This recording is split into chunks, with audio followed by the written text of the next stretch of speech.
ኢትዮጵያ አሁን ምን ሁኔታ ላይ ነው የምትገኘው በአንቺ ምልከታ? የገደል ጫፍ በሰላም ፈታለው ጉዳዩን ብለህ የተደራደርከውን አካል ህጋዊነት መንጠቅ ማለት ወደ ትጥቅ ትግል ግባ ማለት ነው። የሀገርን ህልውና የሚያሳጣ ነገር ሲመጣ ሆልድ አድርጎ መነጋገር አይበጅም ወይ? ከማን ጋር? ከመንግስት ጋር። ምን ድርድር? መንግስት ለመደራደር ጄኒውን አይደለም፣ ፍላጎትም የለውም። እሱ እንደውም በተደጋጋሚ አሳይቶናል። የፌዴራል መንግስቱ የኢትዮጵያ ድንበር መደፈር አስጨንቆት የኢትዮጵያ ሉዓላዊነት ግድ ብሎት ነው ይሄን የሚያደርገው የሚል እምነት በፍጹም የለኝም።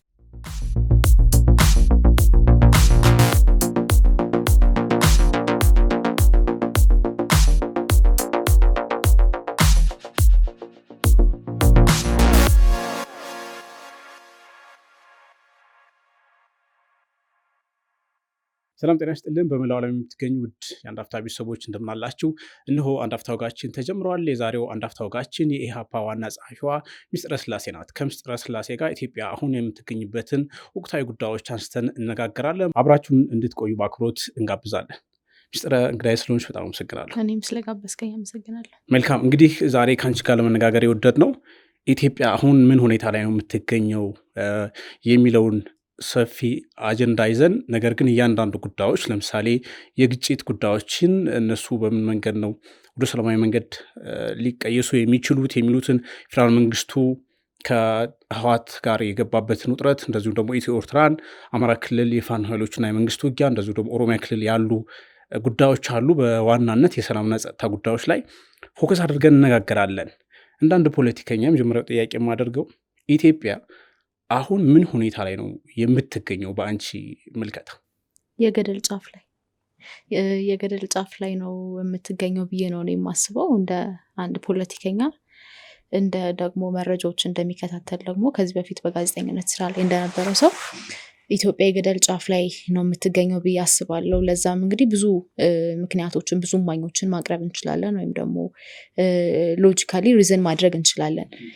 ለምሳሌ ሰላምና ጸጥታ ጉዳዩን ተመልከት። አሁን ሀገር ማለት እንግዲህ ሰው ነው አይደለ? ሌላ ኢሹ የለውም። ምናልባት መልክዓ ምድር ምናምን ብለን በኋላ የምንጠቃቀሳቸው ነገሮች ሊኖሩ ይችላሉ እንጂ በዋናነት ሀገርን ሀገር የሚያደርገው ሰው ነው። እና ምን ያህሉ ሰው ነው አሁን በደህንነት እየኖረ ያለው? ኢኮኖሚካሊም ብታየው፣ በቀጠና ውስጥ ኢትዮጵያ ያላትን ጉዳይ ብታይ፣ እንዲሁ ደግሞ ከቀጠናውን በላይ ግን በውስጥ ጉዳዮች ያሉትን ሁኔታዎች ስትመለከት ኢትዮጵያ ምናልባት ይሄ ዓመት ብዙ የምንጠብቅበት ዓመት ነው እንደ አንድ ፖለቲከኛ ነው።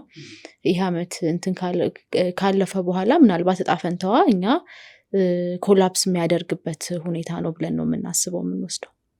መልካም። ምናልባት እንግዲህ እንዳልሽው ኢትዮጵያ ውስጥ ብዙ አሳሳቢ ጉዳዮች አሉ። በፖለቲካ፣ በማህበራዊ ጉዳይ፣ ኢኮኖሚ ጉዳዮችም አሉ።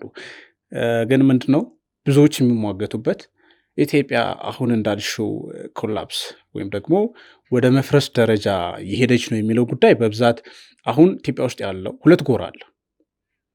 በመንግስት በኩል አይ ኢትዮጵያ እየበለጸገች ነው የሚል ነገር አለ።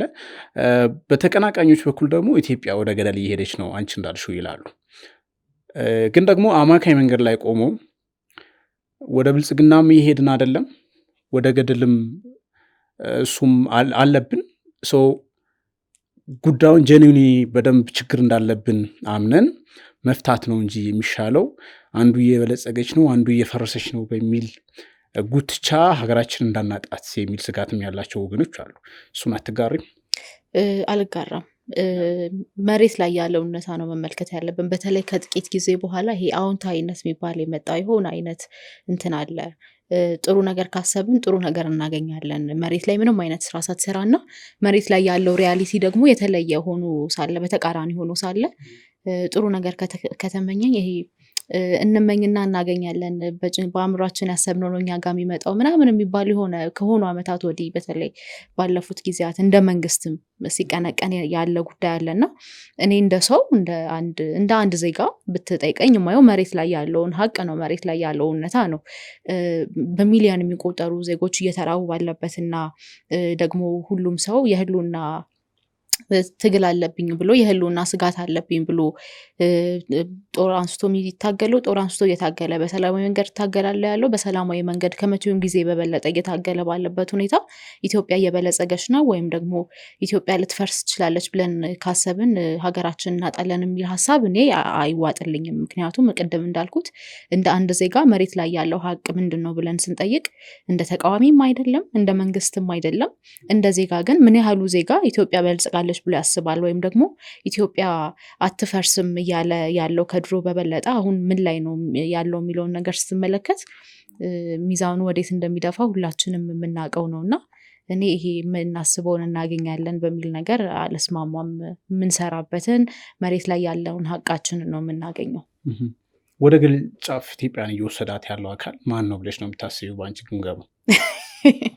ብዙ ጊዜ የሚጠየቅ ጥያቄ ነው እና ብዙ ሌላም ከዚህ ጋር ተያይዞ የሚጠየቅ አንድ ጥያቄ ላንሳለ ከመመለሴ በፊት ለምንድን ነው ሁሌ መንግስት ላይ ጣታችሁን የምቀስሩት? ሌሎች አካላትስ በዚህ ተሳታፊ አይደሉም ወይ የሚል ነገር አለና እኔ በበኩሌ ወደ ኢትዮጵያን ወደ ገደል ጫፍ እየወሰዳት ነው ብዬ የማስበው አካል ስልጣን ላይ ያለው አካል ነው። ለምን ብትለይ ማስረጃዎችን ማቅረብ እንችላለን። መንግስት እንደ መንግስት ሲቀመጥ ስራው ምንድነው? የዜጎችን ሰላምና ደህንነት ማስጠበቅ፣ ከዛም ባለፈ ደግሞ የዜጎችን ሰርቶ የመለወጥ ሁኔታ ማረጋገጥ ነው አይደለ? ብሬክዳውን ብናደርገው እኮ በትናንሽ ቃል ወይም ለሁሉም ሰው በሚገባው ሀሳብ የመንግስት ዋና ኃላፊነት የምንለው በተለይ የዜጎች ሰላምና ደህንነትን ማስጠበቅ ነው። ሀገር ደግሞ አሁን ትፈርሳለች ስንል ዝም ብለን እንዲሁ አይደለም ወይ ትፈርሳለች ወይ ደግሞ አትፈርስም የምንለው። የዜጎች ሰላምና ደህንነትና ወጥቶ የመግባት ሁኔታ ምን ላይ ነው የሚለውንም ማየት አለብን። ምን ያህሉ ሰውስ በኑሮ ደስተኛ ነው የሚለውን ነገር ማየት አለብን እና ያን ሁሉ ስትመለከት ኃላፊነቱን ያልተወጣውና ዜጎች በዛ አይነት መጥፎ ሁኔታ እንዲሄዱ ያደረገው እንዲሁም ደግሞ የህልውና ትግል በራሱ አለብን ብለው እንዲነሱ ያደረገው አካል ማን ነው ብለህ የህልውና ትግል አለብን ብለው የተነሱትንም አካላት ስትጠይቅ ባለቤቶቹ እነሱም ስለሆኑ ማለት ነው። እነሱንም ስትጠይቅ ተራውንም ማህበረሰብ ደግሞ ወይም ደግሞ ፖለቲካሊ ኢንቮልቭድ ያልሆነውን ማህበረሰብ ስትጠይቅ የሚመልስልህ መልስ ሊለያይ ይችላል። ዞሮ ዞሮ የሚያደርስ ግን አንድ ቦታ ነው።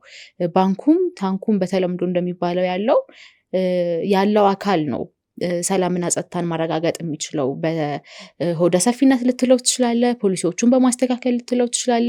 አሁን ላይ የሄደባቸው ያለውን የማናለብኝነት መንገድም ቆም ብሎ በመፈተሽ ማለት ትችላለ እና ላለፉት ኦልሞስት ሁሉም ዓመታት ስልጣን ላይ በነበረባቸው ወደ 7 ዓመት አይደለ እነሱን ዓመታት በሙሉ እየሄደበት ያለውን መንገድ ስንመለከት ቅድም እንዳልኩት የማናለብኝነት መንገድ ነው። የፈለኩትን አደርጋለሁ፣ የፈለኩትን ፖሊሲ ፈጽማለሁ የሚል ነው። ዜጎች ምን እያሉ ነው የሚል ነገር ድሮ እኮ እንደውም እረኞች ምን አሉ ይባል ነበር አይደለ?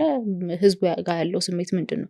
አሁን ህዝቡ እንኳን ወጥቶ በአደባባይ ስሜቱን እየተናገረ የሚደርስበትን ሁላችንም የምናውቀው ነገር ነው እና በዋነኝነት ተጠያቂ የምናደርገው ስልጣን ላይ ያለውን አካል ነው። የማስቀረትም የመስተካከልም ትልቁ እድል ያለው እሱ ጋር ስለሆነ ኃላፊነቱን ቢወጣም ኖሮ ደግሞ በአግባቡ ይሄ ሁሉ መከራ ስለማይደርስ ነው። ቅድም አንድ ጥያቄ ጠይቀኸኛል። ኢትዮጵያ በልጽጋለች ይባላል በብዛት ከመንግስት በኩል። እኔ በሁለት መልኩ ነው የማየው። አንደኛው ህዝቡን ጨፍኑና ላሞኛችሁ ነው የመጀመሪያው። ሁለተኛው ግን መንግስት የሚባለው አካል እንግዲህ የተዋቀረው ከሰዎች ነው አይደል? ከብዙ ሰዎች ነው። እነዛ ሰዎች ምናልባት የቀድሞ ህይወታቸውና የአሁን ህይወታቸው በጣም የተለያየ ስለሆነ እነሱ በልጽገናል ብለው ባሰቡት ልክ ሁሉም ህዝብ እየበለጸገ ምናልባት ሊመስላቸውም ይችላል ብዬ አስባለሁ እኔ በግል። ምናልባት ኢትዮጵያ ውስጥ አሁን ያለው ችግር አሁን ባለው መንግስት ብቻ የመጣ ነው ማለት አይቻልም። ለረጅም ዓመታት ስትራክቸራል የሆኑ ችግሮችም አሉ። ለምሳሌ የታጠቁ ኃይሎች የሚያነሷቸው አንዳንድ ጥያቄዎች 20-30 ዓመት ከዛም ዓመት 50-60 ዓመት የተሻገሩ ችግሮች አሉ ሲንከባለሉ የመጡ። ይሄ እንግዲህ አጠቃላይ ከስቴት ቢልዲንግ ጋር የሚመጡ እንከኖች ያደሩ ጉዳዮች የሚኖሩበት ጉዳይ ነው። በዚህ ውስጥ ግን ኢትዮጵያ አሁን ላለችበት ይነስም ይብዛም ቀላል የማይባል የእርስ በርስ ግጭት ውስጥ ነው ያለ ነው። ከአንድም 2-3 ቦታዎች የእርስ በርስ ግጭቶች አሉ። አብዛኛዎቹ ቦታዎች ላይ ባለፉት ዓመታት ግጭቶች ነበሩ። ሰላማዊ ዜጎች በጅምላ የሚገደሉበት ሀገር ነው። ይሄን መካድ አንችልም። ግን በዚህ ውስጥ እንዳልሽው መንግስት የመሪነት ሚናውን የዜጎችንና ሀገርን ደህንነት የማስጠበቅ ግንባር ቀደም ሚና አለበት። ግን ደግሞ ምንድነው በመንግስት በኩል የሚነሳው እኔ የሀገሪቱን ሉዓላዊነት የዜጎቹን ሰላምና ደህንነት ለማስጠበቅ ሰራለሁ፣ ነገር ግን የሀገሪቱን የዜጎች ደህንነት አደጋ ላይ የሚጥሉት ተቀናቃኞች ናቸው ይላል። ለምሳሌ በፓርቲ ውስጥ ያሉት ወይም ደግሞ ከፓርቲ ውጭ ያሉ የፖለቲካ ኃይሎች፣ የፖለቲካ ቡድኖች፣ የታጠቁ ኃይሎች በየአቅጣጫው መጥተውብኛል። ስለዚህ የመጀመሪያው ሀገረ መንግስቱን አደጋ ውስጥ እየጣሉ ስለሆነ ሀገረ መንግስቱን አደጋ ላይ የሚጥሉ ሰዎችን መመከት አለብኝ ነው የሚለው። ስለዚህ አሁን ምንድነው የሚነሳው? እነዚህን ጉዳዮች እንዴት ነው በተፎካካሪ ወይም ተቀናቃኝ ኃይሎች በኩል የሚነሱም አሉ፣ በመንግስትም በኩል አይ መንግስትነቴን አሳልፌ አልሰጥም፣ እነዛም ደግሞ በኃይል እንቆጣጠራለን የሚል ፉክክር ነው ያለው። በዚህ ውስጥ ነው ሀገራችን እንግዲህ ችግር ውስጥ ያለችው። ይሄን ለአንድ አካል መስጠት በራሱ ችግሩን ሊፈታው ይችላሉ። ለምሳሌ ኢትዮጵያ ውስጥ ያሉ እርስ በርስ ግጭቶች በሰላማዊ መንገድ ወይም በድርድር ይፈቱ የሚል ነገር ሲነሳ እናንተም እንደ ፓርቲ ስታነሱ እንሰማለን። በግጭት ተሳታፊዎቹ አካላት መካከል መተማመን የለም። ሁለቱም የችግሩ አካል ሆነው ይነስም ይብዛም ችግሩ የጋራ ነው፣ ስለዚህ የጋራ መፍትሄ ያስፈልጋል የሚለውን ሀሳብ የሚያነሱ ሰዎች አሉ፣ በተለይ ምሁራን። እናንተ ደግሞ አይ የለም የሆነ አካል ነው ብላችሁ ወደ ድምዳሜ መሄዳችሁ በራሱ ልክ ነው? መጀመሪያ መንግስት በራሱ ለሚነሱ የፖለቲካ ጥያቄዎች ወታደራዊ ምላሽ መስጠቱ አግባብነት የለውም። ሙሉ በሙሉ 100% ልልህ በምችልበት ደረጃ አንድ አካል የህልውና አደጋ ላይ ነኝ ብሎ ከተነሳ እንግዲህ በዛ ውስጥ የሚያነሳቸው ብዙ ፖለቲካዊ ጥያቄዎች አሉ ማለት ነው። ካለፈው ስርዓትም የመጡ ሊሆን ይችላሉ፣ ካሁን ካለው ስርዓትም የተፈጠሩ ሊሆን ይችላሉ። እሱ አይደለም ጥያቄው። አሁን ግን ስልጣን ላይ ስላለው አካል ነው መነጋገር የምንችለው። ምክንያቱም አሁን እንዳልኩት ከ7 ዓመት በፊት ጀምሮ ኢትዮጵያ እየሄደችበት ያለውን የቁልቁለት ጉዞ ስንመለከት ምናልባት ስቴቢሊቲ ይሻል ነበር እንዴ ወደሚል ብዙ ዜጎችም ጥያቄ የሚያነሱበት ጉዳይ ስለሆነ ማለት ነው።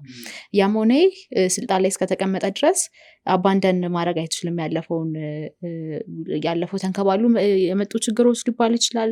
በዚህ መንግስት ቅድም እንዳልኩት ማናለብኝነት የተፈጠሩ ችግሮች ሊሆኑ ይችላሉ። ነገር ግን ለየትኛውም ፖለቲካዊ ጥያቄ ወታደራዊ ምላሽ መስጠት አንደኛ አግባብነት የለውም። ሁለተኛ መንግስት በራሱ መንግስት ነኝ የሚለው አካል ከመጣ ጀምሮ በተለያዩ ባለስልጣናቱ በኩል ሲናገራቸው የቆዩ ንግግሮች አሉ። ህዝብን ከህዝብ የሚያጋጩ ብዙ ጊዜ ተቃዋሚዎች ናቸው በዛ የሚወነጀሉት። ነገር ግን ኦነስትሊ ጠጋ ብለን ስንመለከት ከመጀመሪያው ከመጡበት ጊዜ ጀምሮ ህዝብን ከህዝብ የሚያጋጩ አንድን ህዝብ የሚፈርጁ ንግግሮች ሲናገሩ የነበረው የመንግስት ባለስልጣናት ናቸው። እንግዲህ የመንግስት ባለስልጣናት ጠቅላይ ሚኒስትሩን ጨምሮ ተናገሩ ማለት ምን ማለት እንደሆነ በዚህ ሀገር ላይ ሁላችንም የምናውቀው ነገር ነው። ከዛ ባለፈ ተቃዋሚዎች ናቸው ችግር ያመጡብኝ ወይም ደግሞ ለመንግስት ያሰጋኛል የሚለው ጥያቄ ተቀባይነት የለውም። ያ ማለት ተቃዋሚ አይኖርብኝና እኔ እንደፈለኩ ልግዛችሁ ነው የትኛውም ዜጋ። ተቃውሞ ኢኒሲየንስ ለምሳሌ እንደናንተ በፓርቲ በሰላማዊ መንገድ የሚታገል አለ። ግን ደግሞ መንግስት የህልውና አደጋ ደቅኖብኛል ብለው የተነሱ የታጠቁ ኃይሎች አሉ ደግሞ በየአቅጣጫው። እሱን ነው የምልህ። በፖለቲካዊ ንግግር መፍታት ይቻል ነበረ። ድሮን ዜጎች ላይ ማዝነብ አስፈላጊ አልነበረም። ወይም ደግሞ ክልሉን በስንት ቀን እቆጣጠራለሁ ብሎ ፕሮፓጋንዳ እንትን ማለት አስፈላጊ አልነበረም። እንዳልኩ ነው እንደ ኢሃፓ ማንኛውም የህልውና ጥያቄ አለኝ ብሎ ለተነሱ ዜጎችና ለትግላቸው ተቃውሞ የለንም። የሚታገሉበትን መንገድ እኛ ማናምንበት ሆኖ ልንከራከር እንችላለን። እሱ ላይ ነው ልዩነቱ እንጂ ማንኛውም ዜጋ የህልውና አደጋ አለብኝ እያለ የለብህም አትለውም። ለዛውም በሚታይ መልኩ፣ ለዛውም በየቀኑ እንግዲህ የኢትዮጵያ አካላት የሚያወጡት ሪፖርት ቢሆን ምናልባት ወገንተኝነት አለባቸው ትላለ። የተለያዩ ዓለም አቀፍ ተቋማት ምን ያህል ዜጎች እየሞቱ እንደሆነ ሪፖርት እያወጡ ነው፣ ከትግራዩ እንትን ጦርነት ጀምሮ ማለት ነው። እና ያ ሁሉ ባለበት ሁኔታ የህልውና አደጋ አለብኝ ብሎ የተነሳን አካል የህልውና አደጋ የለብህም አትለው። መፈታት ያለበት ግን በፖለቲካዊ ድርድር ነበር። ያንን ማድረግ ደግሞ የመጀመሪያ ቀዳሚ እርምጃ መውሰድ ያለበት መንግስት ነው። ምክንያቱም ከየትኛውም አካል በላይ ለዜጎች ኃላፊነት ያለበት መንግስት ነው። ሀገሪቱን እያስተዳደርኩ ነው ካለ፣ ባንኮቹን ተቆጣጠር ያለው ካለ፣ የጦር እንትኖቹን ተቆጣጠር ያለው ካለ እንግዲህ ማስተዳደር ማለት ቤተመንግስት መቀመጥ ብቻ አይመስለኝም። ወይም ከህዝብ ታክስ የሚከፈልህን ደሞዝ ብቻ መብላት አይመስለኝም። እንደኔ ትክክለኛው ነገር ኃላፊነትህን መወጣት ነው። እና ያንን ባላደረገበት ሁኔታ አሁንም ተቃዋሚዎች ናቸው ወይም ትጥቅ አንስተው የሚታገሉኝ አካላት ናቸው ለዜጎች ሰላምና ደህንነት አስጊ የሆኑት የሚለውን ነገር እኔ ተቀባይነት አለው ብዬ አላስብም። መልካም። እንግዲህ ዘርዘር ወዳሉት የግጭት አውዶች ስንገባ አሁን ኢትዮጵያ ውስጥ አማራ ክልል ከፋኖ ኃይሎች ጋር መንግስት ይዋጋል። ኦሮሚያ ክልል ከኦሮሞ ነጻነት ሰራዊት ራሱን ብሎ የሚጠራ ወይም ደግሞ መንግስት ኦነግ ሸኔ ብለው አሸባሪነት የፈረጀው ኃይል አለ፣ ከነሱ ጋር ይዋጋል። አሁን ደግሞ በትግራይ ክልል ከ3 ዓመት ገደማ ዳግም ወደ ጦርነት የመመለስ ስጋት በፌዴራል መንግስቱና በህወሓት መካከል ተደቅኗል። እነዚህን ጉዳዮች እንግዲህ አሁን አንቺ እንዳልሽው በድርድር የመፍታት ጉዳይ፣ ለምሳሌ የትግራይ ጦርነት በድርድር ነበር የቆመው። ነገር ግን እሱ ዘላቂ መሆን አልቻለም። አሁን ተመልሶ የጦርነት ስጋት ውስጥ ተገብተዋል።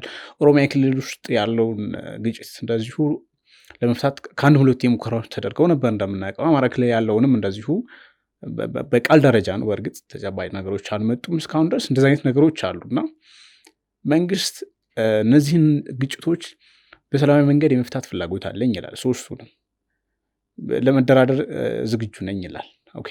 የታጠቁ ኃይሎች ደግሞ አይ ጄኒዩን አይደለንም ይላሉ።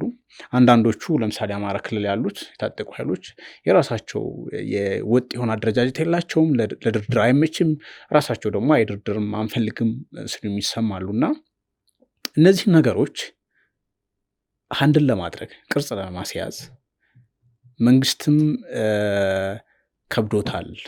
የታጠቁ ኃይሎቹም ደግሞ መንግስት የተዳከመ ስለመሰላቸው እየተባበሩበት ነው የሚል ነገር ከቅርብ ጊዜ ወዲህ በጣም እንሰማለን። በአንቺ ግምገማ መንግስት ከነዚህ ታጣቂ ኃይሎች ጋር ጄኒዩን የሆነ ድርድር ማድረግ የሚችልበት ሁኔታ አለ ወይ? ያ ማለት ለምሳሌ እነሱ ከሚይዟቸው ፖዚሽኖች አንጻር መንግስትም ካለው እንግዲህ በኮሚትመንት ደረጃ የሁለቱንም ኮሚትመንት በቃል ደረጃ የሚሉትም የሁለቱንም ስትመዝኙ እንዴት ነው? ቅድም የጠየቀኝ ጥያቄ ነበረ። ከተአማኒነት አንጻር መንግስት ከታማኝነት አንጻር ወይም ለድርድር ከመቅረብ አንጻር አንድ ጥያቄ ጠይቀኝ ነበር። በዛው እሱ ልመልስ። የፕሪቶሪያን ስምምነት ስትመለከት ድርድሩ ሂደቱ ምንም ሆነ ምን ብቻ እንግዲህ ብዙ ጥያቄ ስለሚነሳበት ማለት ነው፣ መሳተፍ የነበረባቸው አካላት ያልተሳተፉበት ያገለለ ነው የሚል ጥያቄ ስለሚነሳበት ሂደቱ ምንም ሆነ ምን እንግዲህ በድርድር ተፈጽሟል አይደለ? ያንን ያላከበረው ማን ነው? አሁን በተደጋጋሚ ከትግራይ በኩል የፕሪቶሪያ ስምምነት ይከበር የሚል ተደጋጋሚ ጥያቄዎችን እንሰማለን። ከፌዴራል መንግስቱ በኩል ደግሞ ያንን የማድረግ ብዙም ፍላጎት እየተስተዋል አይደለም እና ለምሳሌ ረጅም ዓመት ፈጅቶ በጣም ብዙ ልብ የሚሰብር የነበረውን የትግራይን ጦርነት በድርድር ቋጨው ብሎ ነገር ግን የድርድሩን ወይም የስምምነቱን ማዕቀፎችን ማያከብር ከሆነ ሌሎቹ ታጣቂዎች በምን አይነት ማን ያላከበረው? ለምሳሌ እንግዲህ የስምምነቶችን ይዘቶች በደንብ አግባቡ ትረጃቸዋለች ያስባለሁ። ማን ያላከበረው? በአንቺ ግምገማ ሁለቱም ናቸው የሚካሰሱት። ፌዴራል መንግስቱም አይ ቲፒኤልኤፍ የስምምነቱን አላከበረም ይላል፣ እንደዚሁም ደግሞ ህወሓት ደግሞ የፌዴራል መንግስቱ አላከበረም ብለው ይካሰሳሉ። ግን ጄኒዩንሊ ስምምነቱ ላይ በግልጽ የተቀመጡ የተጣሱ ነገሮች አሉ። ግን በአንቺ ግምገማ ማን ነው የጣሳቸው? አሁን እንትን እንዳይመስል ፈራለው። አሁን ይሄ የጥብቅና መቆም ጉዳይ አይደለም፣ እንደዛ ተደርጎ እንዳይወሰድ ለሆነ አካል የመከራከር አይነት ነገር እንዳይወሰድ። ለምሳሌ ተፈናቃዮች ጉዳይን በተመለከተ በዋናነት ሊሰራበት የሚገባ የነበረው ከክልሉ መንግስት በተለየ ብዬ ማስበው የፌዴራል መንግስቱን ነው። ያንን አላደረገም። እኛ በተደጋጋሚ ጋዜጠኛ በነበርኩበት ጊዜ ክሎዝ ስለነበርኩ ለዛ አስተያየት ነበረው። ለምሳሌ በስምምነቱ ላይ የተጠቀሰው ተፈናቃዮች አወዛጋቢ ተብለው በተጠቀሱት እንደ ወልቃይትና ራያ ባሉ አካባቢዎች ይመለሳሉ ነው የሚለው። ነገር ግን ፌዴራል መንግስቱ የሚያነሳው አይ ተፈናቃዮች እንዳይመለሱ ህወሓት እንደ ሆስቴጅ ይዟቸዋል፣ መያዣ አድርጓቸዋል ይላል። ኦኬ፣ ህወሓትን ደግሞ ስንመለከት አይ አስተዳደሬን ካልመለስኩ ኦልሬዲ ቦታዎቹ አወዛጋቢዎች ናቸው፣ ወደ ትግራይ ካልጠቀለልኳቸው እዛም ደግሞ ሰፋሪዎች መጥተውብኛል ይላል። በሱ ቃል ነው። እነሱ ጠቅልለው ካልወጡ ተፈናቃዮች አልመልስም ይላል። ስለዚህ የማኖች ትንሽ ማስረጃ ነው የምሰጥህ። ለምሳሌ የፕሪቶሪያው ስምምነት ወይስ ሌላ ሜካኒዝም ነበር የሚመልስበት? የፕሪቶሪያው ስምምነት ከተፈረመ በኋላ ህወሓት እየተንቀሳቀሰ ነበር አይደለ? ከ50+1 ሆነ የጊዜ አስተዳደሩ እየተንቀሳቀሰ ነበር። ከዛ በኋላ ህጋዊነቱ ተነጠቀ። በሰላም እፈታለሁ ጉዳዩን ብለህ የተደራደር ከሆነ አካል ህጋዊነት መንጠቅ ማለት ወደ ትጥቅ ትግል ግባ ማለት ነው። ካላከበረስ ህግ ካላከበረስ ባዜ በስምምነቱ ላይ ለምሳሌ ህወሓት የኢትዮጵያን ህገ መንግስት አጠቃላይ ድንጋጌዎች ለማክበር መንግስት መቼ አክብሮ ያውቃል? አይ የሆነ አካል ጥሶታል ማለት የሆነ አካል መጣስ አለበት ማለት አይደለም። እሱ ነው አይደለማ። ደብል ስታንዳርድ መሆን የለብንም። ልክ አይደለም። አሁን ደብል ስታንዳርድ መሆን ደብል የለብንም። ስታንዳርድ ነው። ስልጣን ላይ ያለው አካል እንመጣለን። ነው የስልጣን ላይ ያለው አካል ህገ መንግስት ለዛውን በሚታይ መልኩ ብዙ ዜጎችን በሚጎዳ መልኩ እየጣሰ ባለበት ሁኔታና ህጋዊነቱ ተከብሮለት ለዛውን መንግስት ሆኖ በተቀመጠበት ሁኔታ ሄዶ የሌላን አካል ህጋዊነት ህገ መንግስቱን ስላላከበረ የፌዴራል መንግስቱ ይንጠቅ ማለት ደብል ስታንዳርድ መሆን ነው። ምንድነው ደብል ስታንዳርድነስ? እኔ አሁን ኢምፕሪንሲፕል ነው አንተን አይደለም እያልኩ ያለሁት። ኢምፕሪንሲፕል ኦኬ፣ እሺ ፖለቲካሊ እንደዛ ካየሽው፣ ሌላው አሁን አንዱ ያልተከበረው ጉዳይ በስምነቱ ቲፒኤልኤፍ የኢትዮጵያ ሉዓላዊነት ለማክበር የመከላከያ ትግራይ ክልል ውስጥ እንዲገባ የመፍቀድ ወይም ደግሞ የመስማማት ግዴታ አለበት እና የሆነ ጊዜ መከላከያ ይገባል የሚል ሩመሮች ሲነሱ የቲፒኤልኤፍ ምክትል ሊቀመንበሩ አማኑኤል አሰፋ ይመስሉኛል አይ መግባት የለበትም ብለው ዲፌንድ ሲያደርጉ አስታውሳለሁ። ለምሳሌ ከሰሞኑ ራያ አካባቢ መከላከያ አለ በኮማንድ ፖስት አወዛጋ ራያ አላማጣ እና ይውጣ የሚል ነገር እዛ አካባቢ ያሉት ባለስልጣናት ሲናገሩ ሰምቻለሁ። ሶ መከላከያ እዛ ውስጥ መኖር የለበትም እንደ ደፋክቶ አክት ያደርጋሉ። በነገራችን ላይ ኦኬ ራሳቸው የሚሉት ነው። ለምሳሌ ሉዓላዊ ነን ይላሉ። ሉዓላዊነት በክልል ደረጃ አለ የለም እሱ ጥያቄ ነው። ከኤርትራ ጋር ግንኙነት ጀምረዋል። የህዝብ ለህዝብ ነው የሚባለው፣ ግን ድንበር ከፍተዋል። የአንድ ሉዓላዊ ሀገር ድንበር መክፈት በራሱ ስምምነት ማፍረስ፣ በስምምነቱ ከሀገር ውስጥ የታጠቁ ኃይሎች ጋርም ከውጭ ኃይሎች ጋርም ግንኙነት ማድረግ አይቻልም። ቲፒኤልኤፍ ግን ይሄን እያደረገ ነው የሚል ነገር አለ። ወደ ሌሎቹ ምን ሄዳለ? ይሄን እዚህ ላይ ሀሳብ ስለ ሉዓላዊነት ካነሳን ከፌዴራሉ መንግስት በላይ ያለው የኢትዮጵያ ሉዓላዊነት የደፈረ አካል የለም። በሱዳንም በኩል ስትወረር በትግራይም ደግሞ በተለይ የትግራዩ ማንሳት እንችላለን። ኤርትራ ገብታ ህዝብን ስትጨፈጭፍ ፈቅዶ ያስገባ መንግስት ሉዓላዊነት የተደፈረብኝ ብሎ አሁን ከኤርትራ ጋር ሲጣላ ማለቃቀስ እንትን አይደለም፣ ፌር አይደለም። ከመጀመሪያው ጀምሮ ስንናገር ነበር እኛ እንደ ፓርቲም ኤርትራ ገብታ የምታደርጋቸው እንቅስቃሴዎች በፍጹም ልክ አይደሉም። ኤርትራ ለኢትዮጵያ ያላት አመለካከት የሚታይ ነው፣ ለትግራይ ያላት አመለካከት የሚታይ ነው። የሚታወቅ በሆነበት ሁኔታ ዜጎች ተጭነው ወደ ጦር ማሰልጠኛ ሲሄዱ ወደ ኤርትራ የትግራይ ልጆች ማለት ነው። እንደገና ደግሞ አዲስ አበባ ውስጥ ምን ያየሁትን ለምሳሌ ልንገር። ኤርትራውያን ናቸው ሀገራቸው የሚመስለው ከኢትዮጵያውያን በላይ ከትግራይ ተወላጆች በላይ አዲስ አበባ ውስጥ ነው የሚለ ያ ሁሉ በነበረበትና አልተወረርኩም ደግሞ ብሎ መግለጫ ሰጥቷል እኮ አይደል? የምናስታውሰው ነው። አልተወረርኩም ብሏል ሲጠየቅ። ያ ሁሉ ባለበት ሁኔታ ምንም ሞራል ኖሮት ነው ሲጀመር ስለዋለ ሉዓላዊነት። አሁን የእኛን ስታንድ ላንሳለ ከኤርትራ ጋር የሚደረግ በተለይ ደግሞ የኢትዮጵያን ጥቅም የሚጎዱ የትኛውም ግንኙነት አግባብ ነው ብለን አናስብም። ማንኛውም አካል ቢያደርገው ምንም እንትንም የምናለባበሰው ነገር የለም። ከፌዴራል መንግስቱ ሲመጣ ይሄ ጥያቄ ግን በጣም ያስቃል። አሁን ኤርትራ መንግስት መሆኑ ትዝ የሚለው ከኤርትራ ጋር ሲጣላ ነው ወይ?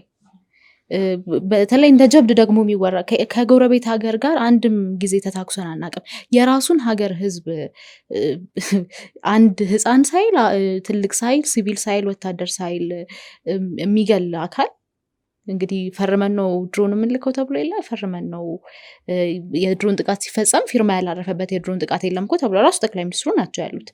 ያንን የሚያደርግ አካል እኛ ከጎረቤት ጋር ተጣልተን አናውቅም። ስንወረርም አሁን ከወንድም ህዝብ ከሱዳን ጋር መጣላት ስለሌለብን ዝም ብለናል ብሎ የሚናገር አካል አሁን ምንድነው ተቃዋሚዎች ከሌላ አካል ጋር ተነጋገሩብኝ ሲል የሚያስቅ ነገር ነው። የስልጣን ጉዳይ እንጂ እውነትም የሉዓላዊነት ጉዳይ እንዳልሆነ ነው እኔ አንደርስታንድ የማደርገው። እና እኛ እንደ ኢህአፓ ከየትኛውም ጎረቤትን በለው ከየትኛውም ሀገር ጋር የኢትዮጵያን ጥቅም በሚጎዳ መልኩ የሚደረግ ግንኙነት አግባብ ነው ብለን አናስብም። ስፔሻሊ ደግሞ ከኤርትራ ጋር ምክንያቱም ከዚህም በፊት የምናውቃቸው የሚደረጉ ነገሮች ስላሉ የትግራይም ጦርነት ደግሞ ብዙ ያሳየን ኢሹ ስላለ እና ያ ሁሉ ባለበት ግን የፌዴራል መንግስቱ ያንን ማለቱ ለእኔ በጣም የሚያስቅ ነው። ስለዚህ ያው ቲፒኤልኤፍ ምንም አሁን ለተፈጠረው ውጥረት ሚና የለውም ብለሽ ነው የምታስቢው? አለው፣ ምንም ጥርጥር የለውም አለው። መልካም። በፐርሰንት ግን ማስቀመጥ እንችላለን። እንዳልኩ ነው የሰላማዊ አሁን ለምሳሌ በምርጫ ቦርድ ተመዝግበው የሚንቀሳቀሱ ፓርቲዎች አሉ አይደለ? እነዛን ፓርቲዎች በሆነው ባልሆነው ምለ አሁን መስፈርት ማያሟሉ ሊኖሩ ይችላሉ። ከዛ ደግሞ በሚታይ መልኩ ደግሞ እንትን የሚሉ ምንድነው ሰላማዊ ትግል ላይ እየተሳተፉ ያልሆኑ ሊኖሩ ይችላል። ነገር ግን በሆነው ባልሆነው የፓርቲዎችን እንትን ምዝገባ የምትሰርዝ ከሆነ ምን እያልክ ነው? the only thing ከፖለቲካ ውጡም እኮ አይደለም ማለት ከፖለቲካ ውጡ ስላልከው አንድ አካል አይወጣም እያልክ ያለው በሌላ መንገድ ታገል ሰላማዊ ትግሉን እያጠበቅኩት ነው። ግን ምንድነው ምርጫ ቦርድ ለምሳሌ አደረግኩ ያለው በስምነቱ መሰረት ቲፒኤልኤፍ እንደ አዲስ ተመዝግቦ የምዝገባ ሰርተፊኬት ወሰደ አሉ። ኦኬ እንግዲህ እሱንም ፐብሊክሊ አናውንስ አድርገው ተመለከትን።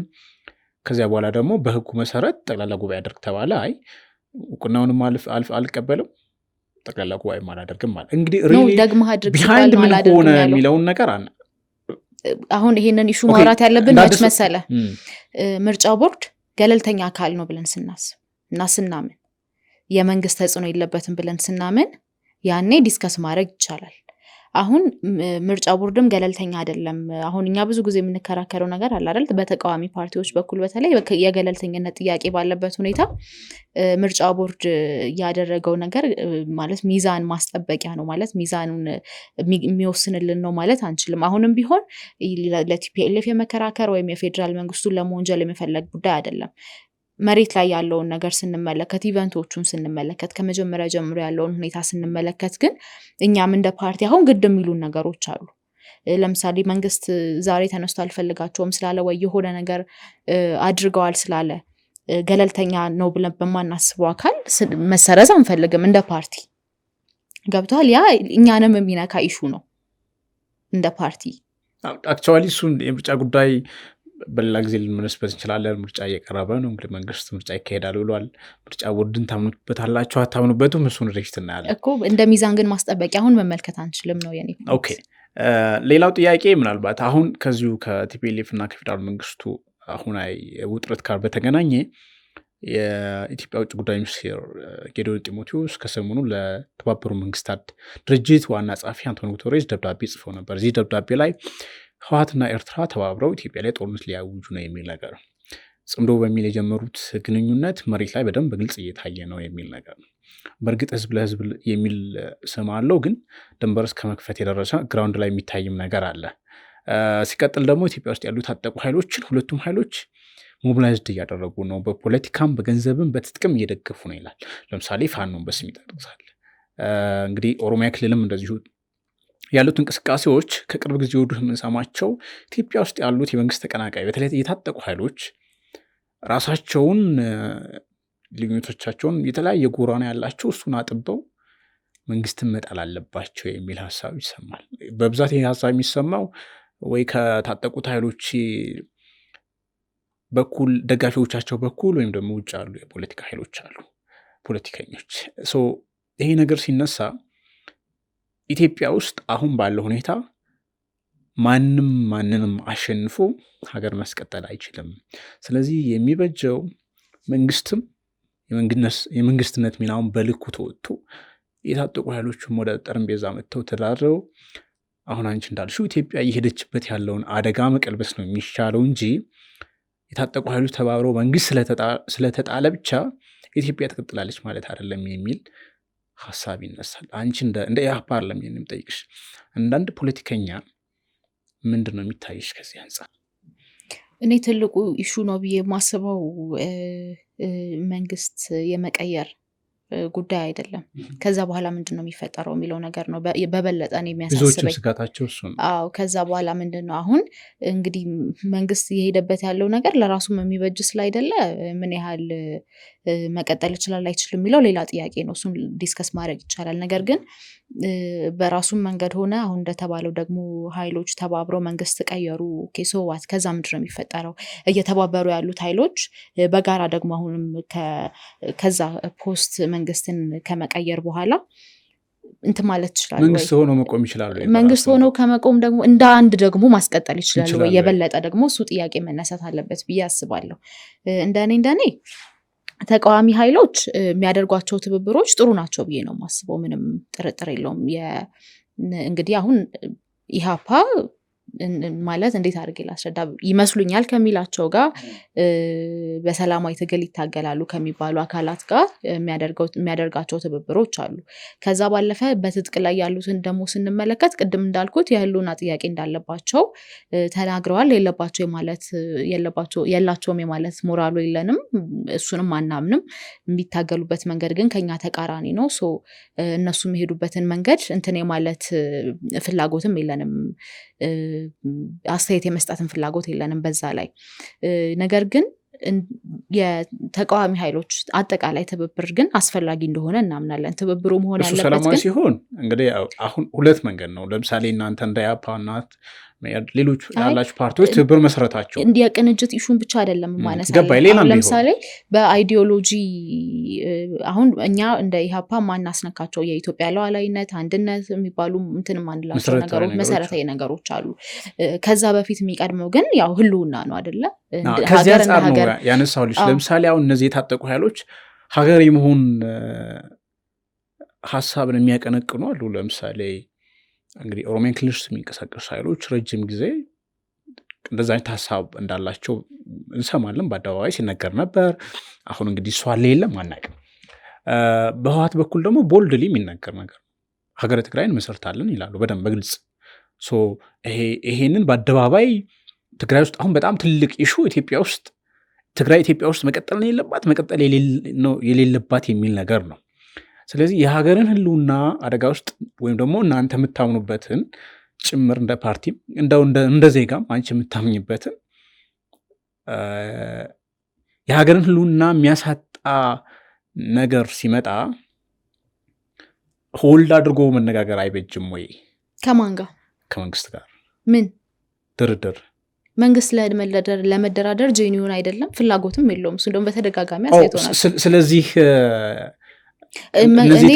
በግል ያለኝን ኦፒኒየን ልንገር። የጠየቁሽ ባይዜ እንደ ፖለቲከኛ እንደ ኢህአፓ አይደለም። ያለኝን ኦፒኒየን ስነግርህ መንግስት ከዚህ በኋላ ጸባይ ገዝቶ ሀገር እንደ ሀገር ያስቀጥላል፣ ዜጎችንም ደግሞ መኖር ያለባቸውን ኑሮ ያኖራል የሚል እምነት የለኝም። ኢንፋክት እኔ ከመጀመሪያውም አልነበረኝም።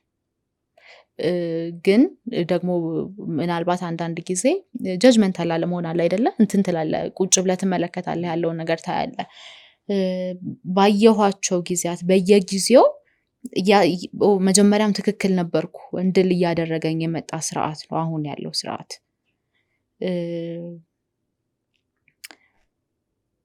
አሁን ላይ ቁጭ ብሎ ከተቃዋሚ ኃይሎች ጋር ጄኒውንሊ ከዚህ በፊት እንደሚያደርገው አይደለም። በሽማግሌ ምናምን የሚፈታ ይሹም አይደለም ይሄ። በነገር ላይ ማዘናጊያ ስልት ነው። በሽማግሌ ሞከርኩ ምናምን የሚባል ነገር እንደዛ አይደለም። ፖለቲካል በሆነ መንገድ፣ ስርዓት ባለው መንገድ ግን ቁጭ ብሎ ተደራድሮ እና ተነጋግሮ ወደ ትክክለኛ መንገድ ይመለሳል የሚል እምነት እኔ በፍጹም የለኝም። ለምን? ለምሳሌ ስላሳየ በተደጋጋሚ ከቲፒኤልኤፍ ጋር ተደራድረዋል።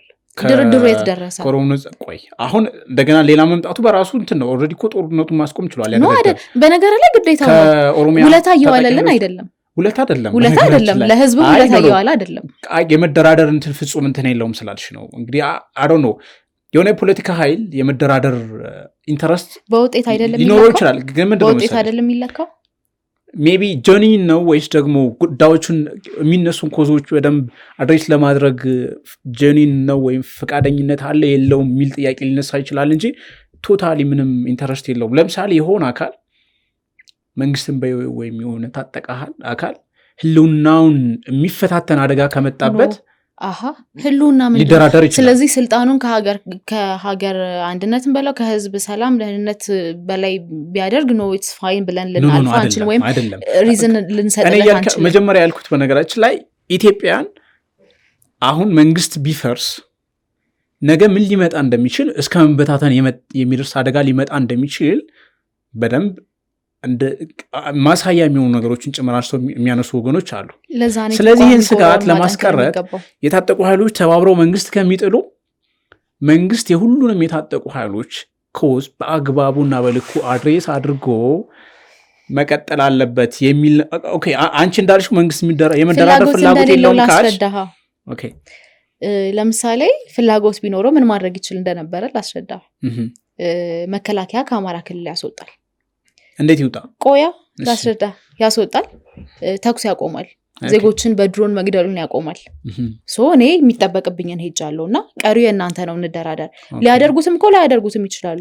አሁን ስለነሱ እርግጠኛ ሆኜ የማወራው ነገር የለም። ስለዚህ ኮሚትመንቱን በዛ ግራውንድ ላይ ማሳየት አለበት፣ የመጀመሪያ እርምጃውን ሄዶ ማሳየት አለበት እንጂ አሁንም ህዝብ እየገደልክ፣ አሁንም ህፃናት እንዳይማሩ እያደረግክ፣ አሁንም ትምህርት ቤቶችን እያፈረስክ፣ ቅርስ እያፈረስክ፣ ክልሉን ማይሆን እንደው ኦልሞስት ወደ ሲኦል የተጠጋ ሁኔታ ውስጥ እየከተትክ ለመደራደር ዝግጁ ነኝ አትልም። ሁለተኛ አደራዳሪስ ማን ነው የሚለውን ነገር ብዙ ጊዜ አሁን እኛም እንደ ኢህአፓ ገለልተኛ የሆኑ ሁለቱም አካላት የሚያምኑባቸው አደራዳሪዎች መኖር አለባቸው እያለ ነው እና ያንን ሁሉ ሄዶ ማሳየት ይችል ነበር። ቅድም እንዳልኩ ስልጣንን በእጁ ነው እያንዳንዱ። ኢትዮጵያ ውስጥ እንግዲህ ስልጣን ምን ማለት እንደሆነ አፍሪካ ውስጥ ሁላችንም እናውቃለን አይደል?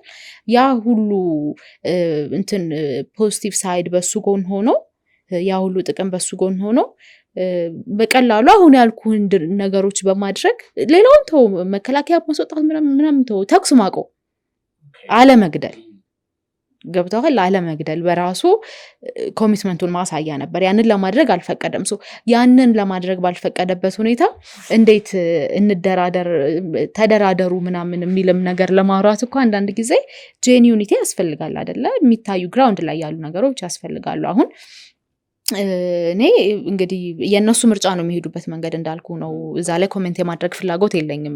ታጣቂዎችም እየሄዱበት ያለው ፍላጎት እኔ የትጥቅ ትግል ኢትዮጵያ ውስጥ ዘላቂ ምናልባት ለውጥ ሊያመጣ ይችል ይሆናል። ዘላቂ ለውጥ ግን ዘላቂ ሰላምና ደህንነት ግን እንደማያረጋግጥ ነው እኔ ፐርሰናሊ ማምነው እና እዛ ላይ ኮሜንት የማድረግ ፍላጎት የለኝም። የሚሄዱበት አካሄድ ምናምን እንግዲህ መርጠው ገብተውበታል። ግን የትኛውም አካል ለህዝቡ የሚያስብ ከሆነ በተለይ ደግሞ ከታጣቂዎች በላይ ለህዝብ ማሰብ ያለበት ኃላፊነትም ያለበት መንግስት ስለሆነ ያንን የመጀመሪያውን ርቀት አለመግደልን፣ መከላከያን ከክልሉ ማስወጣትን የመሳሰሉ እርምጃዎችን በመሄድ ለመደራደርና ሰላምን ለማምጣት ያለውን ኮሚትመንት ማሳየት ይችል ነበር። ያንን አላደረገም። በተደጋጋሚ ጊዜ እድሎች ነበሩት። ፋክት አሁንም እድል አለው። ያንን አላደረገም። ቅድም እንዳልኩት የማን አለብኝነት አካሄድ ነው። አሸንፋለሁ እንግዲህ ማንን እኔ ማለት ማሸነፍስ በዚህ ሳይድ ምንድነው? መሸነፍስ ምንድነው? በዚህ ሳይድ ህዝብ እየጨረስክ እኮ አሸንፋለሁ አትልም ማለት እንትኑን ኮላተራል ዳሜጁን ማየት መረዳት መቻል አለብህ አይደል? እኔ አሁን የወታደራዊ ሳይንስ ማቅሰው አይደለሁም፣ ግን ዝም ብለህ እንደ ሎጂካሊ ስታየው ማወቅ መቻል አለብህ አይደል? እነዚህ ነገሮች በምን ዋጋ ነው የምታሸንፈው፣ የምትከፍለውስ ዋጋ ምን አይነት ነው የሚለውን ማየት መረዳት መቻል አለብህ። አዎ። ስለዚህ ያንን ስላልሄደም ኮሚትመንቱን ምን ያህል ደረጃ ላይ እንዳለ መረዳት ስለምንችል ነው። ኦኬ። ስለዚህ አሁን ኢትዮጵያን ደርሳለች ካልሽው ጫፍ ወደ ሜዳው ለመመለስ እንደ ፖለቲከኛም እንደ ፓርቲም ሰላማዊ ትግል ነው የምታምኑት። መንግስትና የታጠቁ ኃይሎች ያሉበትን ግጭት አታምኑበትም። ስለዚህ በምን መንገድ ነው ሃንድል አድርገው ኢትዮጵያን ወደ ተረጋጋ ሰላም መመለስ የሚቻለው? እንግዲህ የሽግግር መንግስት አንደኛው አማራጭ ነው። ሁሉም ባለድርሻ አካላት የተሳተፉበትና ማንንም ያላገለለ ትክክለኛ እውነተኛ የሽግግር መንግስት አንደኛው አማራጭ ነው።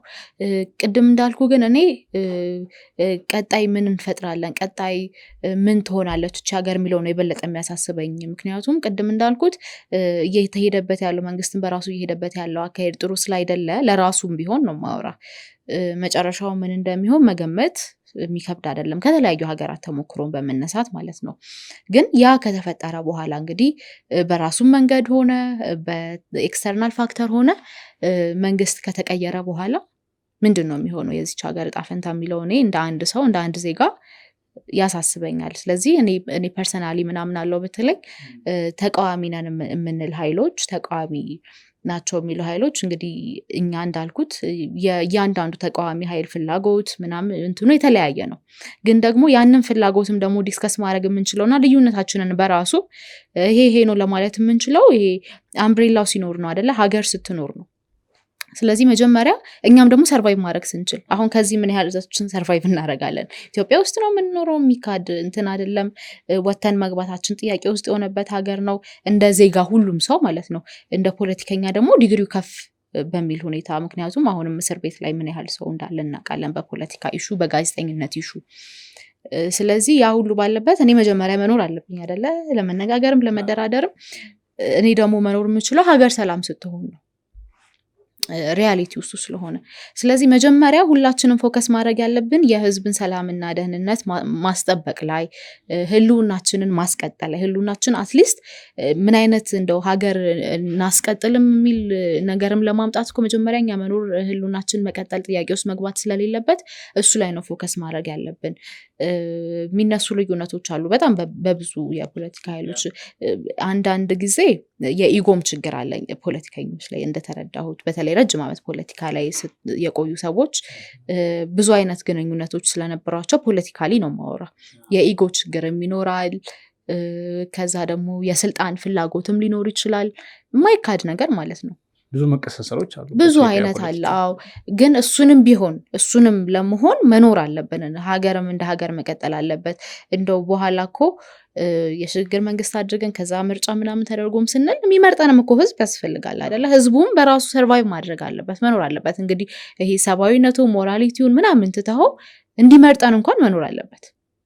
ያንን አንደርስታንድ ማድረግ መቻል አለብን እና ቅድሚያ የምንሰጣቸውን ኢሹዎች ቅድሚያ ሰተን ነው ከዛ በኋላ ግን የጋራ መግባባቶች ላይ መድረስ ይኖርብናል። እንደ ሀገር እንዴት ሀገራችንን እናስቀጥል እንዴት ወደፊት እናራምድ የሚለው ላይ ስለዚህ ዋናው ኢሹ ብዬ የማስበው ጧት መጠቋቆሙን ትተን በጋራ ቁጭ ተብሎ ዲስከስ መደረግ አለበት። የዚች ሀገር ቀጣይ ዕጣ ፈንታ ምንድነው? ወደድንም ጠላንም ኤሊቱ ወይም የፖለቲካው ማህበረሰብ ትልቅ ሚና ነው ያለው ኦልሞስት ሙሉ በሙሉ ሊባል በሚችል ሁኔታ እና እሱ አካል ነው ትልቅ ድርሻ ያለበት። ስለዚህ እሱን አባንደን ማድረግም ሀገርን እንድትፈርስ ከመፍቀድ እኔ ለይቼ አላየውም። ይሄንን የጋራ ስምምነት ላይ መድረስን አባንደን ማድረግን የግል ፍላጎትን ማስቀደሙን የስልጣን አሁን እንዳልኩ ነው ስንኖር ነው ስልጣንም የሚኖረን ሀገርም እንደ ሀገር ስትቀጥል ነው ስልጣን የሚኖረን ካልሆነ የት እንሆናለን ስልጣን ላይ። ስለዚህ እሱን ማስቀደም አለብን። ያንን ካላደረግን ከመንግስት ባልተናነሰ ተጠያቂ እንደምንሆን ነው እኔ የማምነው። ስለዚህ ሁሉም ስቴክሆልደር ኃላፊነቱን መወጣት አለበት። ምንም ጥርጥር የለውም። መልካም እንግዲህ ከውስጥ ጉዳዮች ሻገር ስንል ኢትዮጵያና ኤርትራ አሁን ጦርነት ውስጥ ሊገቡ ነው የሚል ስጋት በጣም በሰፊው ይሰማል። እንግዲህ አንዱ የረሰንት እንትኖች እንኳን ኬዞች የምንመለከት የኢትዮጵያ ውጭ ጉዳይ ሚኒስቴር ኤርትራ ኢትዮጵያ ውስጥ ጉዳዮች እያበሰች ነው፣ የፋኖ ኃይሎች ትደግፋለች፣ ኤርትራ እንደዚሁም ደግሞ በህወሓት ውስጥ አለች የሚል ነገር እንሰማለን። የፕሪቶሪያው ሰላም ስምምነት አንዱ እንቅፋት ሆና የቀረበችው ኤርትራ ናት። ለምሳሌ ከቲፒኤልኤፍ ጋር ማበር የኢትዮጵያ ሉዓላዊነት እስከ መጣስ ጭምር የደረሰ ነገር የሚል ነገር አለ። አሁንም እንደ ኢህአፓ ፓርላማ ጠይቅሽ እንደ ፖለቲከኛ በጣም የሚያስቀኝ ኮንተንት ስለሆነ ነው። ለምን ቅድም ብያለው ልክ ኤርትራ ከሆነ ከመንግስት ተቃዋሚ ጋር ስታበር ሀገር ሉዓላዊነትን መጣስ ነው። ልክ ከፌደራል መንግስት ጋር ደግሞ አብራ ህዝብን ስትጨፈጨፍ፣ ህዝብን ስትደፍር፣ ህዝብን ስታፈናቀል፣ ህዝብን ወደ ጦር ማሰልጠኛ ተቋማት ስትወስድ የጎረቤት ሀገር መተጋገዝ ይሆናል። አንዳንዴም ደግሞ ይካዳል እንጂ ጭራሽ እና ከመንግስት በኩል በተለይ ሲመጣ እኔ በጣም ያስቀኛል ይሄ ኢሹ። ቅድም እንዳልኩት እኔ ምንም ማልደራደርበት ኢሹ ነው። ኤርትራ በኢትዮጵያ ውስጥ ጉዳይ ጣልቃ እንድትገባ አልፈልግም እንደ ዜጋ በፍጹም ማልፈልገው ነገር ነው። ግን ደግሞ አንዳንዴ ማለት እነሱም ደግሞ ቆም ብሎ እንዴ ምን እያልን ነው ምናምን ማለት አለባቸው አይደል? እናስታውሳለን እኮ አይደል? እንኳን በዚህ የቴክኖሎጂ ዘመን እያንዳንዱ ነገር ተሰንዶ በሚቀመጥበት እና ለመረጃ ሁላችንም ቅርብ በሆንበት ጊዜ ይቀርና እንደው ድሮም ቢሆን እንደዚህ አይነት ትልቅ ኢሹ እኮ ማወቅ ቀላል ነገር ነውና ትናንት ምን ብለን ነበር ዛሬ ምን እያልን ነው? እንደ መንግስት ደግሞ በዓለም አቀፍ ደረጃ ነው ተአማኒነት የሚያሳጣው። በነገር ላይ የዩኤኑ ዋና ጸሐፊም ታውቃለህ በዚህ ኢሹ ላይ ያላቸውን እንትን ክደው የፌዴራሉ መንግስት ክዶ የነበረበት አሁን ገብታለች ማለት አልታያቸውም ወይ? 3 ዓመት ምናምን ሙሉ የኤርትራ እንትን ውስጥ መግባቷ ኢትዮጵያ ውስጥ መግባቷ ወይስ የተጣላውን የፌዴራል መንግስት የተጣላውን አካል ስትመታለት የተባረከች ሀገር ናት። ልክ ከሱ ጋር ስትጣላ ግን የኢትዮጵያን ጥቅም ማትፈልግ የኢትዮጵያን ሉዓላዊነት ማትፈልግ ቅድም እንዳልኩት ደብል ስታንዳርድነት ነው ይሄ። ግን ምን አለ ያልሽው ነገር ትክክል ነው። ለምሳሌ እንደ ዜጋ ወይም እንደ ፖለቲከኛ ኤርትራ በኢትዮጵያ ውስጥ ጉዳይ እንድትገባ አልፈልግም ብለሻል። እሱ ልክ ነው። በዚህ መነጽር ካየሽው አሁን ላይ እንግዲህ ለምሳሌ ከቲፒኤልኤፍ ጋር ያላቸውን ግንኙነት እነሱ ናቸው የሚለን ጽምዶ የሚል ነገር አለው። እንግዲህ አቻ ትርጉሙ ጥምረት እንደማለት ነው። ሶ በኢትዮ ኤርትራ ድንበር ባድሜ አካባቢ ያለውን በግልጽ ነው የከፈቱት። ኦኬ ከኤርትራ ወደ ኢትዮጵያ ትግራይ ክልል ይገባል፣ ከኢትዮጵያ ትግራይ ወደ ኤርትራ ይኬዳል በደንብ አደባባይ ማለት ነው። ይሄ እኔ ለምሳሌ እንደ ዜጋ ብጠይቀኝ እኔ የሉዓላዊነት መደፈር ነው ብዬ ነው የማስበው። እኔ ማን ያስደፈረው እንደ የተደፈረው እሱ እንዳልሽው በደንብ ብዙ የሚጠየቁ የሚነሱ ጥያቄዎች አሉ። ግን የአንድን ሀገር ሉዓላዊ ድንበር በራስ በተናጠል መክፈት እና መግባት መውጣት በራሱ ልክ ነው ብዬ አላስብም። እንግዲህ ይሄንን ማስከበር ደግሞ በዋናነት የምጠይቀውም ከመንግስት ነው። ስለዚህ መንግስት አሁን በደብዳቤው እያለ ያለው የኢትዮጵያ ሉዓላዊነት ለማስከበር እርምጃ ልወስድ እችላለሁ እያለ ነው። እሱን ተውና እኔ ይልቅ አንድ አርጊመንት አለኝ። ህወሓት በራሱ እንደዚህ ማለት ከህዝብ ለህዝብ ግንኙነት በዘለለ ከኤርትራ መንግስት ጋር እንደዚህ አይነት ሪሌሽኖች ፈጥሮ ከሆነ እኔ በግሌ በጣም ነው ማለት ማዝነው ስለ ህወሓት ላይ መተማመን ስላለኝ አይደለም። ግን ከህወሓትና ከትግራይ ህዝብ በላይ የኤርትራ ህዝብ ምን እንዳደረሰ ምን አይነት ግፍ እንደፈጸመ የሚያውቅ የለም። ምስክር የዓይን እማኝ ናቸው። እና ፖለቲካ ልትለው ትችላለህ፣ ምንም ልትለው ትችላለህ። ይሄን አሁን እንግዲህ መስርተዋል የሚባለውን ግንኙነት ግን ደግሞ አንዳንድ ጊዜ ፖለቲካን በጣም እንትን መሆን የለበትም አይደለ? ምንድን ነው ህሊናን መሸጥ ደግሞ መሆን የለበትም። የትግራይ ህዝብ ላይ ያ ሁሉ በደል ሲፈጸም በኤርትራ ሰራዊት ያየ የተመለከተ አካል ህወሓት ከኤርትራ መንግስት ጋር አሁን እንትን ብዬ አንድ ላይ ሆኜ የፌዴራሉን መንግስት እንትን እላለሁ የሚል ነገር ለእኔ አይጥመኝም። ማለት ልክ ነው ብዬም አላስብም፣ እንደ ዜጋም እንደ ፖለቲከኛም። ከዛ ባለፈ ግን የፌዴራል መንግስቱ የኢትዮጵያ ድንበር መደፈር አስጨንቆት የኢትዮጵያ ሉዓላዊነት ግድ ብሎት ነው ይሄን የሚያደርገው የሚል እምነት በፍጹም የለኝም። ማድረግ የለበትም እንግዲህ ወደንም ጠላንም ሄዶ ምን ሊያደርግ ይችላል? ኖ ሄዶ ምን ሊያደርግ ይችላል?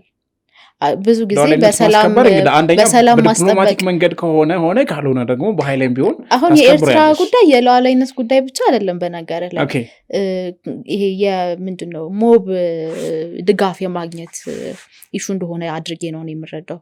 ኢን ኤኒዌይ የኤርትራ ሂደት ልክ ነው እያልኩ አይደለም። ከፌዴራል መንግስቱ ጋርም ስታደርግ የነበረው አሁን ከህወሓት ጋርም ታደርጋለች የሚባለው ወይም ከሌላ የውስጥ አካል ጋር ታደርጋለች የሚባለው እኔ በፍጹም ኤርትራ በኢትዮጵያ ውስጥ ጉዳይ መግባት አለባት፣ ለኢትዮጵያና ለኢትዮጵያውያን ቀናይ የሆነ አመለካከት አላት የሚል እምነት የለኝም። እሱን እንያዘው፣ እሱ የኔ ስታንድ ነው። ግን ደግሞ የምንነጋገርባቸው ነገሮች መኖር አለባቸው አይደለ? በሰላም ማስከበር ሽፋን የሚደረጉ ነገሮችን እናውቃለን አይደል? በአማራ ክልልም አሁን ደግሞ በትግራይ ላይ ከዚህ ቀደም እንደተደረገው አሁንም ደግሞ ምን ሊደረግ እንደታሰበ ጥያቄ ውስጥ የሚገባ ነው። ሁለተኛ የአሰብም ጉዳይ እንዳለ አንርሳ።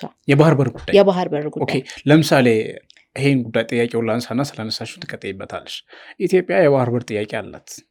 አሁን መንግስት ስላለ ስለሌለ አይደለም። ትናንትም ዛሬም ነገም ሊኖር ይችላል። እናንተም ለምሳሌ እንደ ፓርቲ ታምናላችሁ፣ መንገዱ ላይ ነው ልዩነት አለን የምትሉት ገባኝ። እሺ አሁን መንግስት ይህን የባህር በር አስመልሳለሁ እያለን፣ ስለዚህ አንዱን ኤርትራ ደግሞ በኢትዮጵያ ውስጥ ጉዳዮች የምትገባው ወይም ደግሞ ስፔሻሊ ከቲፒኤልኤፍ ጋር ስሬስ የሆነ እንግዲህ ሂስቶሪካል እንትን አላቸው፣ ግንኙነት አላቸው። ወጣ ገባ አንዴ ጥላት አንዴ ወዳጅ ይሆናሉ። ምንም እሱ የሚታወቅ ነገር ነው። ያንን የምታደርገው ይህን ኢትዮጵያ ያነሳቸውን የባህር በር ጥያቄ እዛው ለማስቀረት ነው፣ ለመመከት ነው ከዛው ከውስጥ የሚል ነገር ይነሳል። እና የባህር በር ጥያቄውን በምን መንገድ ነው መሳካት አለብሽ ብለሽ በዲፕሎማሲ እንጂ 6 ሰዓት አይፈጅብንም እኛ እንሄዳለን የሚል እንትን ኢትዮጵያን እንደ ወራሪ ከማሳየት በዘለለና በዓለም አቀፉ ማህበረሰብ ዘንድ ደግሞ የባህር በር ጥያቄዋን ተቀባይነት ከማሳጣት ውጪ ምንም አይነት ጥቅም አለው ብለን አናስብም። ከዚህም በፊት የሶማሊላንዱን ኢሹ ማንሳት ስለምንችል ማለት ነው።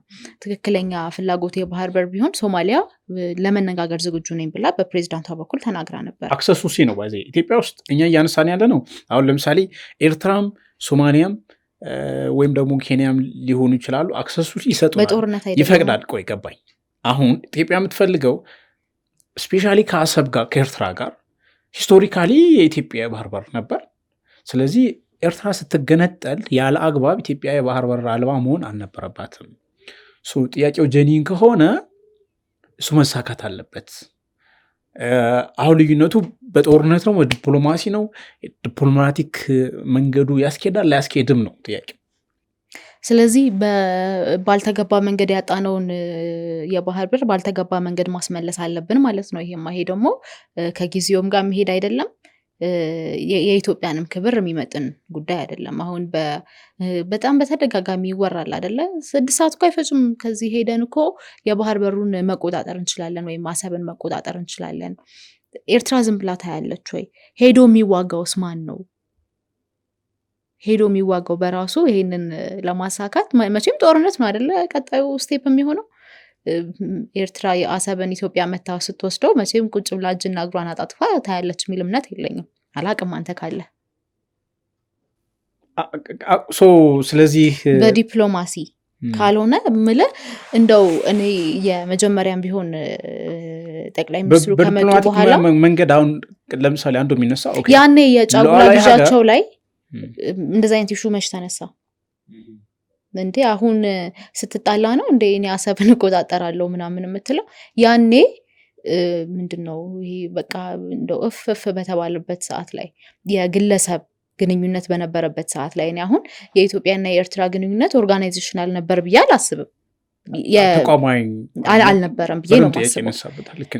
የዛን ጊዜ እንግዲህ ምንድነው ቀለበት በተሳሰሩ ምናምን ሰዓት ላይ የአሰብ ጥያቄ ያልተነሳ አሁን ምን ተገኘና ነው የአሰብ ጥያቄ የኢትዮጵያ ሉዓላዊነት ጥያቄ የሚነሳው?